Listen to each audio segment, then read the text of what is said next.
Hello बच्चों, कैसे हैं आप सब। आई होप आप सब अच्छे होंगे। आपकी स्टडीज बहुत ही ज़बरदस्त चल रही होगी।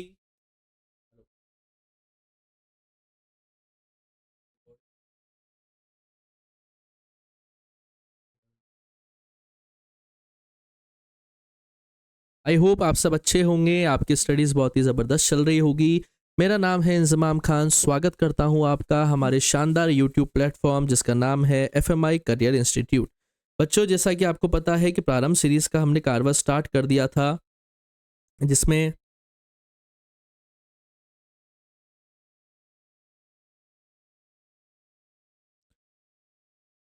जिसमें हम बात करेंगे क्लास 11 12 बिजनेस स्टडीज़, अकाउंटेंसी और इकोनॉमिक्स के पूरे सिलेबस की बेटा। और आज हम बात कर रहे हैं क्लास 12 बिजनेस स्टडीज़ के चैप्टर नंबर 6 के बारे में। आई होप आपको सारे लेक्चर समझ में आए होंगे। अगर अभी तक आपने प्रीवियस 5 चैप्टर्स की वीडियोस को नहीं देखा है तो प्लेलिस्ट में जाएं और उनकी वीडियोस को अच्छी तरीके से देखें और अपनी प्रिपरेशन को स्ट्रांग करें। और आपको कोई भी डाउट रहता है तो आप कमेंट सेक्शन में अपने सवालों को पूछ सकते हैं। वीडियोस अगर आपको पसंद आ रही हैं तो वीडियोस को लाइक करें, दोस्तों के साथ शेयर करें, चैनल को सब्सक्राइब करना ना भूलें, बेल आइकन पर जरूर क्लिक करना ताकि आपको वीडियोस के नोटिफिकेशंस टाइम टू टाइम मिलते रहें। इसी तरीके से वीडियोस आपके लिए आगे भी और भी बच्चों आती रहेगी। तो हम बात कर रहे थे चैप्टर नंबर 6 स्टाफिंग के बारे में। बेटा, staffing this is the third function of management. First function is planning, second is organising and the third is staffing. Staffing में हमने समझा finding the right person for the right job. इसके significance को हमने समझा, इसके फीचर्स को हमने समझा, इसकी इंपॉर्टेंस को हमने समझा और स्टाफिंग के प्रोसेस को भी हमने समझा था। उसके बाद हमने बात करी थी बेटा, there are 3 elements of staffing, that is recruitment, selection and training. Recruitment को हमने समझा था बेटा कि रिक्रूटमेंट इंटरनल सोर्सेज से भी होती है और एक्सटर्नल सोर्सेज से भी होती है। इंटरनल सोर्सेस ऑफ रिक्रूटमेंट के 2 टाइप्स होते हैं। First is transfer and the second is promotion. Transfer में आदमी की रेस्पॉन्सिबिलिटी और रैंक्स में कोई चेंज नहीं होता है, बस उसकी जॉब लोकेशन चेंज हो जाती है। Whereas in promotion there is a increase in responsibility, rank और इंक्रीमेंट इन सैलरी ऑल्सो। उसके बाद हमने एक्सटर्नल सोर्सेस ऑफ रिक्रूटमेंट पढ़े थे, उसके मेरिट्स को हमने समझा था और उसके डीमेरिट्स को भी हमने बहुत अच्छी तरीके से समझा था।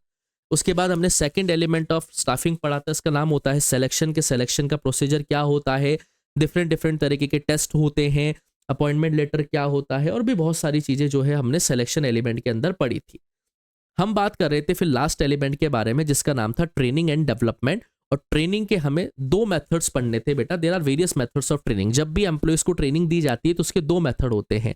एक हमने पढ़ा था ऑन द जॉब मेथड्स, यानी कि एक ऐसी ट्रेनिंग होती है जो एम्प्लॉय को काम करते हुए दौरान दी जाती है, यानी कि लर्निंग वाइल डूइंग। काम करते हुए वो इस ट्रेनिंग को सीखते हैं। और एक ट्रेनिंग होती है ऑफ द जॉब मेथड्स, जो उसको काम करने से पहले सिखाई जाती है, लर्निंग बिफोर डूइंग, यानी कि जो वर्क प्लेस होती है उससे पहले उसे सिखाई जाती है। तो इन दोनों मेथड्स को हमें डिटेल में पढ़ना है कि ऑन द जॉब मेथड्स क्या होते हैं और ऑफ द जॉब मेथड्स क्या होते हैं। ऑन द जॉब मेथड्स में वापस से आपको समझा देता हूं। ऑन द जॉब मेथड्स के अंदर वो ट्रेनिंग मेथड्स आएंगे जो एक वर्कर काम करते हुए सीखता है, यानी कि लर्निंग वाइल डूइंग। काम करते हुए वो इन ट्रेनिंग को, इन जॉब को सीखेगा। जैसे एक होता है अप्रेंटिसशिप प्रोग्राम। अप्रेंटिसशिप प्रोग्राम जो होता है बेटा, उसमें ट्रेनी को एक मास्टर वर्कर के गाइडेंस के अंदर डाला जाता है, ठीक है। और इस गाइडेंस प्रोग्राम को इस तरीके से डिजाइन किया जाता है जिसमें एक हायर लेवल ऑफ स्किल की रिक्वायरमेंट रहती है। जैसे आप प्लम्बर्स की बात करेंगे तो वो काम करते हुए सीखते हैं बेटा। इलेक्ट्रिक वर्कर्स जो होते हैं, आयरन वर्कर्स जो होते हैं, ये जो है काम को करते हुए सीखते हैं। मतलब इनको एक मास्टर वर्कर के साथ डाला जाता है, मास्टर वर्कर उस काम को करता है और ये लोग उसे देख के सीखते हैं और बीच बीच में उसे परफॉर्म भी करते हैं। जो भी रिक्वायरमेंट होती है इनको, जो भी इनको डाउट होता है, वो एक एक्सपीरियंस गाइड और ट्रेनर के जरिए इनको प्रोवाइड करवाई जाती है ताकि ये उस काम को अच्छी तरीके से परफॉर्म कर पाए। तो ये वो काम होता है जो मेथड्स के दौरान, मतलब लोग काम के दौरान इसे सीखते हैं। एक होता है बेटा कोचिंग। कोचिंग क्या होती है, इस मेथड के अंदर एक सुपीरियर जो होता है वो अपने सबऑर्डिनेट को गाइड करता है, उसे ट्रेंड करता है एज ए कोच। जैसे क्रिकेट टीम के अंदर कोच जो होता है वो अदर टीम के मेंबर्स को, है ना, गाइड करता है। तो वो लर्निंग वाइल डूइंग, ठीक है। वो म्यूचुअली एग्रीड करते हैं एक पर्टिकुलर गोल के ऊपर, सजेशन देते हैं एक दूसरे को कि किस तरीके से वो उस गोल्स को अचीव कर सकते हैं।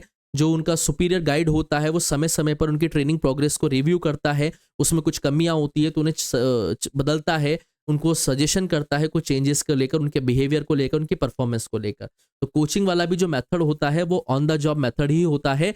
इसमें एक सुपीरियर अपने सबऑर्डिनेट को while performing the job he trend करता है, इसलिए इसे ऑन द जॉब मेथड्स के अंदर इंक्लूड किया जाता है। देन थर्ड होता है इंटर्नशिप ट्रेनिंग।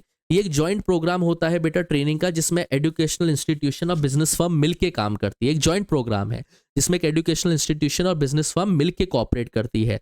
इसमें जो सेलेक्टेड कैंडिडेट्स होते हैं उन्हें एक रेगुलर स्टडीज के लिए भेजा जाता है एक पर्टिकुलर पीरियड के लिए, और वो उसी सेम फैक्ट्री में और एक पर्टिकुलर ऑफिस के अंदर काम करते हैं जहाँ पे उन्हें प्रैक्टिकल नॉलेज मिल सके। जैसे आप इन फ्यूचर जाके चार्टेड अकाउंटेंट की इंटर्नशिप करेंगे या कंपनी सेक्रेटरी की इंटर्नशिप करेंगे, तो आप किसी ऑफिस से किसी फैक्ट्री में काम करेंगे जहाँ पे आप प्रैक्टिकल नॉलेज लेंगे, जहाँ पे आप प्रैक्टिकल स्किल्स सीखेंगे कि आखिर एक पर्टिकुलर काम को किस तरीके से परफॉर्म किया जाता है। So this is also the on the job method. एक होता है जॉब रोटेशन। जॉब रोटेशन आपको बैंक के अंदर देखने को मिलेगा। कभी कोई एक आदमी कैश अकाउंट डिपार्टमेंट पे बैठा हुआ है, कभी कोई चेक अकाउंट पे बैठा हुआ है, कभी कोई विड्रॉल अकाउंट पे बैठा हुआ है, कभी कोई अदर ग्रीवेंसेस अकाउंट पे बैठा हुआ है। ये वो ट्रेनिंग होती है बेटा जिसमें एक ही ट्रेनी को एक डिपार्टमेंट से दूसरे डिपार्टमेंट में लगातार शिफ्ट किया जाता है ताकि वो सभी तरीके का काम सीख सके, उसे कंपनी की एक ब्रॉडर अंडरस्टैंडिंग मिल सके कि डिफरेंट डिफरेंट डिपार्टमेंट में कैसे कैसे काम किए जाते हैं। जैसे कोई भी अगर नया बंदा बैंक के अंदर रिक्रूट होता है तो कभी उसे कैश विड्रॉल वाले काउंटर पे बिठाया जाता है, कभी चेक वाले काउंटर पे बिठाया जाता है, कभी कस्टमर ग्रीवेंसेस वाले काउंटर पे बिठाया जाता है, कभी लोन डिपार्टमेंट वाले काउंटर पे बिठाया जाता है, ताकि वो डिफरेंट डिफरेंट काउंटर्स पे बैठकर एक पूरी तरीके से बैंक की वर्किंग को समझ सके और सारे काम को अंडरस्टैंड कर सके। So this is also a part of on the job methods, जो काम पे रहते हुए एक इंडिविजुअल सीखता है। It means learning while doing. एक होते हैं of the job methods. Of the job methods का मतलब क्या होता है? इसमें काम करने से पहले आपको सिखाया जाता है, जैसे क्लासरूम लेक्चर्स और कॉन्फ्रेंस। ये जो ट्रेनिंग होती है बेटा, ये टीचिंग कॉन्सेप्ट्स और प्रॉब्लम सॉल्विंग स्किल्स के लिए ज़्यादा बेहतर होती है। इसमें स्पेशल लेक्चर्स डिलीवर्ड किए जाते हैं किसी एग्जीक्यूटिव के जरिए, किसी स्पेशलिस्ट के जरिए, और बहुत सारी फर्म्स बेटा इसे फॉलो करती है। बड़ी बड़ी कंपनीज के अंदर एक्सपर्ट्स बुलाए जाते हैं जो स्पेशल लेक्चर्स देते हैं हेल्थ के ऊपर, सेफ्टी के ऊपर, क्वालिटी के ऊपर, और वो एम्प्लॉय को नोट करने पड़ते हैं ताकि काम करने से पहले वो इन चीज़ों को सीख सके। फिल्म्स की अगर हम बात करें तो फिल्म्स भी आपको इन्फॉर्मेशन प्रोवाइड करवाती है, डेमोस्ट्रेट करती है स्किल्स की जो इजीली रिप्रेजेंटेड नहीं किए जा सकते बाय अदर टेक्निक्स की। तो ये भी एक इफेक्टिव मेथड होता है ऑफ द जॉब मेथड का। एक होता है बेटा केस स्टडी। इस मेथड के अंदर एक रियल प्रॉब्लम प्रोवाइड करवाई जाती है ट्रेनी को। ट्रेनी उस केस को स्टडी करता है, आइडेंटिफाई करता है प्रॉब्लम को, और उस प्रॉब्लम को सॉल्व करने के डिफरेंट डिफरेंट ऑल्टरनेटिव्स को डेवलप करता है। तो ये भी लर्निंग बिफोर डूइंग है। एक होता है कंप्यूटर मॉडलिंग। कंप्यूटर मॉडलिंग एक मेथड होता है जहाँ पे ट्रेनिंग को एक इम्पार्ट किया जाता है एक हाई रिस्क और हाई कॉस्ट इन्वॉल्व सिचुएशन के साथ। मतलब जैसे कि एक तरीके से उसे टाइम बॉम्ब डिफ्यूज करना है। अभी ऑन द जॉब नहीं हो सकता, उसे एक चालू बॉम्ब नहीं दिया जा सकता कि वो जाए और उसे डिफ्यूज करे। हो सकता है वो बॉम्ब टूट जाए और वो मर जाए। तो ये एक डेमो, एक रेप्लिका उसे दी जाती है ताकि उसे सिखाया जाता है कि इस तरह हाई रिस्क सिचुएशन में और हाई कॉस्ट सिचुएशन में वो किस तरीके से इस काम को परफॉर्म कर सकता है। एक ट्रेनिंग होती है वेस्टिबुल ट्रेनिंग। इस मेथड के अंदर एम्प्लॉय जो होते हैं वो जॉब को लर्न करते हैं इक्विपमेंट के साथ जो वो ट्रेनिंग के दौरान यूज करेंगे। ठीक है, एक्चुअल वर्क एनवायरनमेंट इसके अंदर क्रिएट किया जाता है। क्लासरूम क्रिएट की जाती है बेटा एम्प्लॉयज के लिए ताकि वो सेम मटेरियल्स को यूज करें, सेम फाइल्स और सेम इक्विपमेंट को यूज करें। ये इसलिए किया जाता है, ये ऐसे एम्प्लॉयज के लिए किया जाता है जहाँ पे हाईली सोफिस्टिकेटेड मशीनरी की रिक्वायरमेंट हो। जैसे फैक्ट्री वर्कर्स होते हैं वहां पे उनको एज इट इज वैसा माहौल दिया जाता है ताकि वो उस काम को परफॉर्म कर सके। एक होता है प्रोग्राम्ड इंस्ट्रक्शन। इस मेथड के अंदर जो इन्फॉर्मेशन होती है उसे अलग अलग पार्ट्स में ब्रोक किया जाता है, डिफरेंट डिफरेंट यूनिट्स में उसे ब्रोक किया जाता है ताकि उसे प्रॉपर वे में सामने वाले को समझाया जा सके।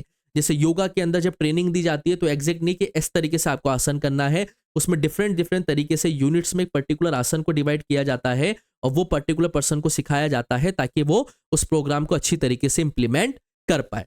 सो these are the methods of the job methods training in today's class we will discuss.